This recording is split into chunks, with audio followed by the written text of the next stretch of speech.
ரொம்ப டயர்டா இருக்கு. இயற்கையான டேட்ஸ், பாதாம், பிஸ்தா, கேஷு அண்ட் ஹனி கொண்டு தயாரிக்கப்பட்ட லயன் டேட் நட் பைட்ஸ். வணக்கம். செய்திச் சுருக்கம்.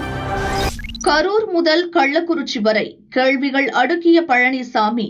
சட்டசபையில் காரசார விவாதம்.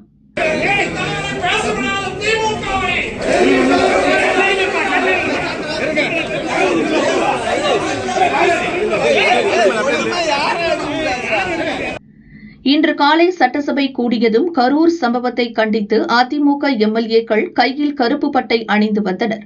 உறுப்பினர்களுக்கு ரத்த அழுத்தம் அதிகரித்து விட்டதோ என எண்ணியதாக அதிமுக எம்எல்ஏக்களை பார்த்து சபாநாயகர் அப்பாவு கிண்டல் செய்தார்.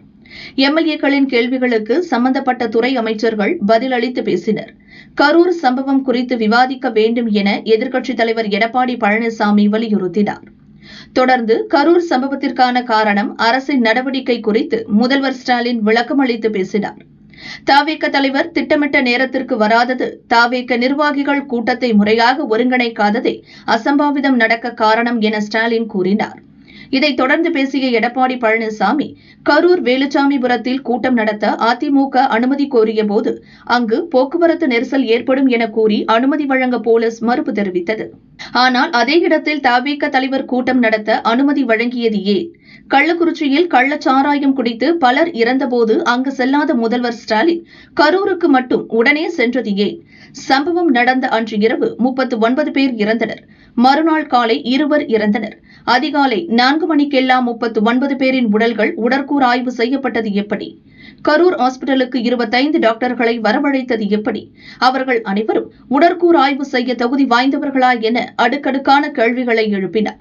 அதற்கு பதிலளித்த முதல்வர் ஸ்டாலின், கள்ளக்குறிச்சி சம்பவம் கள்ளச்சாராயத்தால் நடந்தது. கரூரில் கூட்ட நெரிசலால் மக்கள் பலியாகினர். இந்த விவகாரத்தில் கூட்டணிக்காக அரசியல் செய்ய வேண்டாம் என்றார். நாங்கள் கூட்டணிக்காகவா பேசுகிறோம்? மக்கள் உயிர் பறிபோயுள்ளது.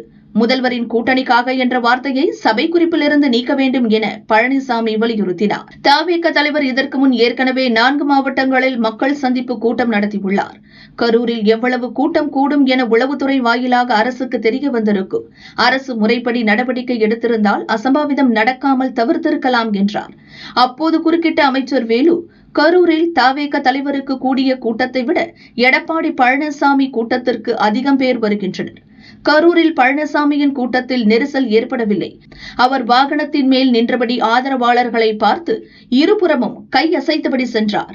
அதனால் கூட்ட நெரிசல் ஏற்படுவதில்லை. ஆனால் தவேக தலைவர் பஸ்ஸுக்குள் அமர்ந்தபடி சென்றதால் அவரை பார்க்க மக்கள் ஒரே இடத்தில் கூடினர். அதுதான் அசம்பாவிதத்திற்கு காரணம் என்றார். கள்ளக்குறிச்சி விவகாரம் பற்றி பழனிசாமி பேசியதற்கு அமைச்சர் சிவசங்கரன் தூத்துக்குடி துப்பாக்கிச்சூடு சம்பவம் குறித்து பேசினார். இதற்கு எதிர்ப்பு தெரிவித்த அதிமுகவினர் அமைச்சரின் தூத்துக்குடி பற்றிய பேச்சை சபை குறிப்பிலிருந்து நீக்க கோரி அமளியில் ஈடுபட்டனர். சபாநாயகர் இருக்கை முன் அமர்ந்து பழனிசாமி உள்ளிட்ட அதிமுகவினர் தர்ணாவில் ஈடுபட்டனர். தொடர்ந்து அவர்கள் அனைவரும் சபை நடவடிக்கைகளை புறக்கணித்து வெளிநடப்பு செய்தனர். தவேக தலைவர் விஜய்க்கு உள்நோக்கத்துடன் இடம் ஒதுக்கீடு, பழனிசாமி பகிர் தகவல். தவேக பிரச்சாரத்தில் அசம்பாவிதம் நடக்க வேண்டும் என்ற எண்ணத்தில்தான் கரூர் வேலுசாமிபுரத்தை ஒதுக்க உள்ளார் என அதிமுக பொதுச் செயலாளர் பழனிசாமி சொன்னார். அதே இடத்தை தான் இன்றைக்கு தமிழக வெற்றி கழகத்திற்கு மக்கள் சந்திப்பு கூட்டத்திற்கு அவர்களுக்கு இதை கொடுத்திருக்கிறாங்க.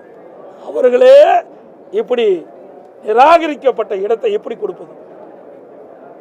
ஏற்கனவே 4 மாவட்டத்தில் அவர் மக்கள் சந்திப்பு கூட்டம் நடத்திருக்கிறாங்க. எவ்வளவு மக்கள் கூடுவார் என்பது இந்த அரசுக்கும் தெரியும், காவல்துறை தெரியும். அப்படி இருந்தும் இதில் ஏதாவது ஒரு அசம்பாவம் ஏற்பட வேண்டும் என்ற திட்டமிட்டு உள்நோக்கத்தோடு தான் இந்த இடத்தை வேலுச்சாமிபுரத்தை கொடுத்திருக்காங்க என்றுதான் மக்கள் பேசுகிறாங்க. முழுமையாக இதுதான் உண்மை என்று நாங்களும் கருதுகிறோம். அது மட்டும் இல்லை, ஏன்னா ஏற்கனவே முதலமைச்சர் அவர்கள் 30 விழா நடத்தினார். 1 லட்சம் பேர் கலந்துனாங்க. ஏன் அந்த இடத்த கொடுத்துருக்கலாம்ல?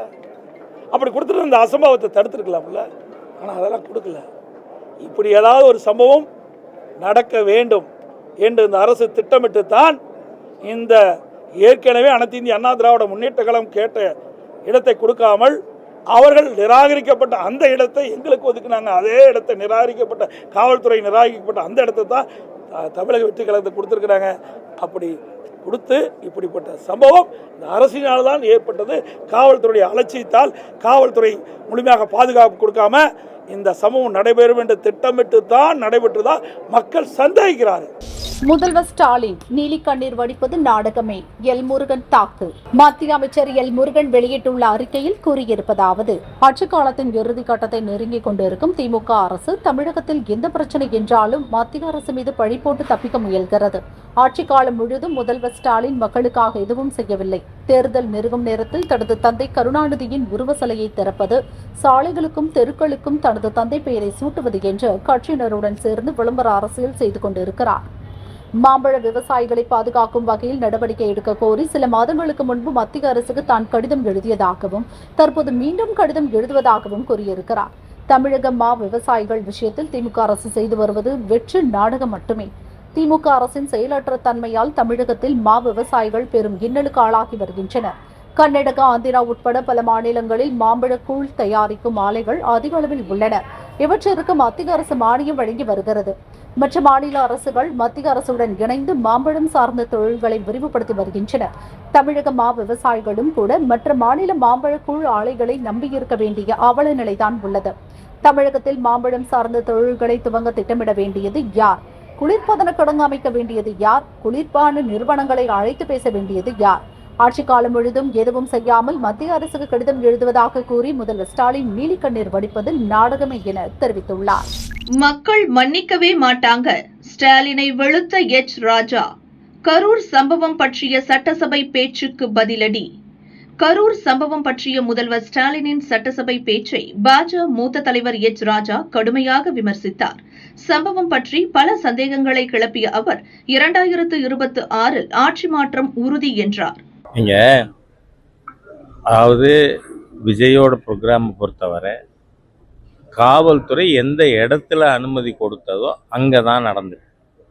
அப்போது அந்த இடம் கொடுத்தது அந்த குறுகலான இடம் சரியா?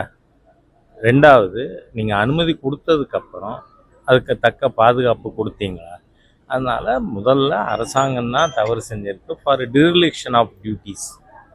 அதனால் இதை முதலமைச்சர் என்ன முயற்சி பண்ணி ஊசி முழுக நினைச்சாலும் மக்கள் நிச்சயமாக இந்த அரசாங்கத்தை மன்னிக்க மாட்டார்.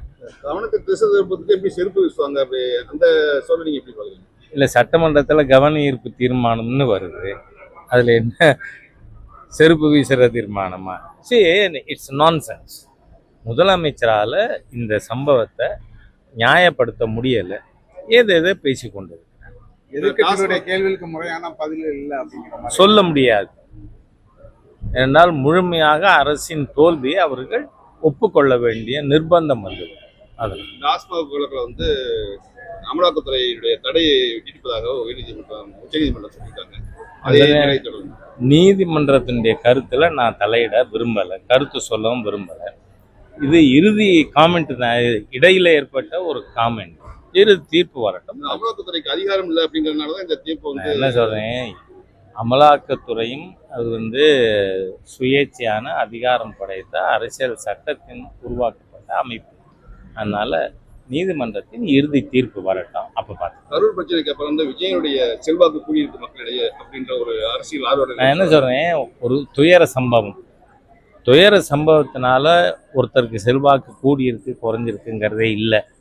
இதுல நியாயம் செய்யப்பட வேண்டும். 41 விலை மதிப்பற்ற உயிர்கள் இழந்திருக்கிறோம். அதுக்கு இந்த அரசாங்கத்தின் பதில் என்ன? அதனால நம்ம பொறுத்திருப்போம். நீதிமன்ற தீர்ப்பு ஃபைனல் வெர்டிக்ட் அதுலேயும் வரணும். தேங்க்யூ. இந்த நீதிமன்ற தீர்ப்பு தவிர்த்தும் மக்களுடைய மிகப்பெரிய எதிர்ப்பு, ஆன்டி இன்கம்பன்சி டிஎம்கே அரசாங்கத்துக்கு எதிராக இருக்கு. அது இந்த தேர்தலில் ஆட்சி மாற்றத்தை கொண்டு வரும். தேங்க்யூ. நேற்றைய முன்தினம் மதுரையில் எங்களுடைய மரியாதைக்குரிய மாநில தலைவர் நயினார் நாகேந்திரனுடைய யாத்திரை துவக்க விழா நடந்தது. நேற்றைய முன்தினம் காரைக்குடியிலையும் நடந்திருக்கு. மக்கள் ஆதரவு என்ன இருந்ததுங்கிற நீங்களே பார்த்துருக்கீங்க. ஆகவே இந்த அரசாங்கத்திற்கு எதிரான மக்களின் மனோநிலை வெளிப்பட்டு இருக்கு. ஹைகோர்ட் ஜட்ஜை விமர்சனம் பண்ணாங்கன்னு சொல்லி விளக்கு பதிவு பண்ணியிருக்காங்க சார். இப்போ உயர்நீதிமன்ற தீர்ப்பு இது தவறுங்கிறது உணர்த்தி இருக்கு. உச்ச நீதிமன்ற தீர்ப்பு என்ன அதில் இந்த நீதிபதியினுடைய செயல்பாடு என்னன்னு அவங்க சொல்லியிருக்காங்க. அதுக்கு மேலே நான் எதுவும் ஆட் பண்ண விரும்பலை. வழக்கு பதிவு செய்த ரத்தாயிரத்துக்கு வாய்ப்பு இருக்கா? அதெல்லாம் நீதிமன்றத்தை பொறுத்து. தீபாவளிக்கு 4 நாட்கள் பட்டாசு வெடிக்கலாம், சுப்ரீம் கோர்ட் அனுமதி.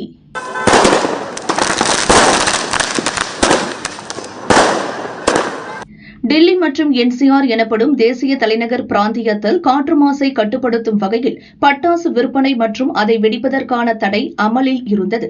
இந்நிலையில் வரும் 20ஆம் தேதி தீபாவளி பண்டிகை கொண்டாடப்படுவதையொட்டி டெல்லி மாநில அரசு, தேசிய தலைநகர் பிராந்திய பகுதிகள் உள்ளடங்கிய மாநில அரசுகள், மத்திய அரசு ஆகியவை பட்டாசு வெடிப்பதற்கான தடையை தளர்வு செய்ய கோரி சுப்ரீம் கோர்ட்டில் முறையிட்டன. சொலிசிட்டர் ஜெனரல் துஷார் மேத்தா அரசின் கோரிக்கையை சுப்ரீம் கோர்ட்டில் முன்வைத்தார். இதுகுறித்து சுப்ரீம் கோர்ட் தலைமை நீதிபதி கவாய் தலைமையிலான அமர்வு விசாரித்தது. டில்லி மற்றும் புறநகர் பகுதிகளில் பட்டாசு தயாரிப்பு, விற்பனைக்கான தடையை தளர்த்தி சுப்ரீம் கோர்ட் உத்தரவிட்டது. சுற்றுச்சூழலுக்கு உகந்த, காற்று, ஒலி மாசு ஏற்படுத்தாத பசுமை பட்டாசுகளை மட்டுமே தயாரித்து விற்பனை செய்ய வேண்டும். மேலும் டில்லி NCR பகுதிகளுக்கு வெளியில் தயாரிக்கப்படும் பட்டாசுகளை உள்ளே அனுமதிக்கக்கூடாது. பட்டாசு விற்பனையை போலீசார் தொடர்ந்து கண்காணிக்க வேண்டும். விதிகளை மீறுவோர் மீது கடும் நடவடிக்கை எடுக்க வேண்டும் எனவும் உத்தரவிட்டது. இந்த நிலையில் தீபாவளியை முன்னிட்டு பசுமை பட்டாசுகள் வெடிப்பதற்கான அனுமதியையும் சுப்ரீம் கோர்ட் வழங்கியுள்ளது.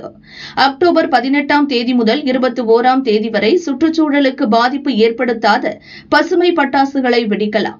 காலை 6 மணி முதல் 7 மணி வரை மற்றும் இரவு 8 மணி முதல் 10 மணி வரை மட்டுமே பட்டாசுகளை வெடிக்கலாம். சுற்றுச்சூழல் பாதுகாப்பு மற்றும் பண்டிகை கொண்டாட்டம் ஆகிய இரண்டையும் மனதில் வைத்து இந்த உத்தரவு பிறப்பிக்கப்படுகிறது. எந்த வகையிலும் சுற்றுச்சூழலை பாதிக்கும் வகையில் பட்டாசு வெடிப்பதை ஏற்க முடியாது. மத்திய மாசு கட்டுப்பாட்டு வாரியம் இந்த விவகாரத்தில் தொடர்ந்து கண்காணிக்க வேண்டும். டில்லி மற்றும் புறநகர் பகுதிகளில் அக்டோபர் 25ஆம் தேதி வரையிலான காற்று மாசின் அளவை கண்காணிக்க வேண்டும். டில்லி மற்றும் NCR பகுதிகளில் பட்டாசு வெடிப்பதற்கான தடை தற்காலிகமாக விலக்கிக் கொள்ளப்படுகிறது என சுப்ரீம் கோர்ட் தன் உத்தரவில் கூறியுள்ளது. 3 நாட்களுக்கு ஆரஞ்ச் அலர்ட். லிஸ்டில் எந்தெந்த மாவட்டங்கள்? பருவமழை ஆட்டம் ஸ்டார்ட். தமிழகத்தில் வடகிழக்கு பருவமழை நாளை தொடங்க உள்ளது. இதற்கு முன்னதாகவே பல மாவட்டங்களில் கனமழை வெளுத்து வாங்கி ஏரி, குளம் உள்ளிட்ட நீர்நிலைகள் நிரம்பி வழிகின்றன. இது தவிர தென்மேற்கு வங்கக்கடல், பூமத்திய ரேகையை ஒட்டிய இந்திய பெருங்கடல் பகுதியில் ஒரு வளிமண்டல கீழடுக்கு சுழற்சி நிலவுகிறது. இந்த சூழலில் 4 நாட்களுக்கு சென்னை வானிலை ஆய்வு மையம் விடுத்துள்ள வானிலை அறிவிப்பில் கூறப்பட்டுள்ளதாவது: இன்று ராமநாதபுரம், புதுக்கோட்டை, தஞ்சாவூர், திருவாரூர், நாகை, காரைக்கால், மயிலாடுதுறை ஆகிய 7 மாவட்டங்களில் மிக கனமழைக்கான ஆரஞ்ச் அலர்ட். கடலூர், திண்டுக்கல், தேனி, மதுரை, சிவகங்கை, விருதுநகர், தென்காசி, திருநெல்வேலி, தூத்துக்குடி, கன்னியாகுமரி ஆகிய 10 மாவட்டங்களில் கனமழைக்கான மஞ்சள் அலர்ட் விடுக்கப்பட்டுள்ளது. நாளை தேனி, தென்காசி, ராமநாதபுரம், திருநெல்வேலியில் ஆரஞ்ச் அலர்ட். திருவள்ளூர், சென்னை, காஞ்சிபுரம், செங்கல்பட்டு, விழுப்புரம், கள்ளக்குறிச்சி, மயிலாடுதுறை, காரைக்கால், கடலூர், திருவாரூர், தஞ்சாவூர், நாகை, புதுக்கோட்டை, ஈரோடு, நீலகிரி, கோவை, திருப்பூர், திண்டுக்கல், மதுரை, விருதுநகர், தூத்துக்குடி, கன்னியாகுமரி ஆகிய 22 மாவட்டங்களில் மஞ்சள் அலர்ட் விடுக்கப்பட்டுள்ளது. நாளை மறுநாள் 17ஆம் தேதி மதுரை, சிவகங்கை, விருதுநகர், தென்காசி, ராமநாதபுரம், தூத்துக்குடி, திருநெல்வேலி, கன்னியாகுமரி ஆகிய 8 மாவட்டங்களில் ஆரஞ்ச் அலர்ட். ஈரோடு, நீலகிரி, கோவை, திருப்பூர், திண்டுக்கல், தேனி, தஞ்சாவூர், நாகை, புதுக்கோட்டை, திருவாரூர், காரைக்கால், மயிலாடுதுறை ஆகிய 12 மாவட்டங்களில் மஞ்சள் அலர்ட் விடுக்கப்பட்டுள்ளது. 18ஆம் தேதி நீலகிரி, ஈரோடு, கோவை, திருப்பூர், சேலம், கரூர், நாமக்கல், திருச்சி, பெரம்பலூர் ஆகிய 9 மாவட்டங்களில் மஞ்சள் அலர்ட் எச்சரிக்கையும் விடுக்கப்பட்டுள்ளது. கென்யா முன்னாள் பிரதமர் கேரளாவில் திடீர் மரணம். சிறந்த தலைவர், மோடி புகழாரம். ஆப்பிரிக்க நாடான கென்யாவின் முன்னாள் பிரதமர் ரைலா ஒடிங்கா கேரளாவில் இன்று மாரடைப்பால் காலமானார். அவருக்கு வயது 80. உடல்நல பிரச்சினைகளுக்கு சிகிச்சை பெற கடந்த அக்டோபர் 4 அவர் மும்பை வந்தார். அங்கு ஒரு தனியார் மருத்துவமனையில் சிகிச்சை பெற்ற ஒடிங்கா தனது மகளின் ஆயுர்வேத கண் சிகிச்சைக்காக கடந்த அக்டோபர் 11 கேரளாவின் கூத்தாட்டுக்குளம் வந்தார். மகளுக்கு தொடர் சிகிச்சை அளிக்கப்படுவதால் கூத்தாட்டுக்குளத்திலேயே தங்கியிருந்தார். ஒடிங்கா இன்று காலை நடைபயிற்சி செய்தபோது அவருக்கு மாரடைப்பு ஏற்பட்டது. உடனடியாக அவரை அருகில் இருந்தவர்கள் தனியார் மருத்துவமனைக்கு கொண்டு சென்றனர்.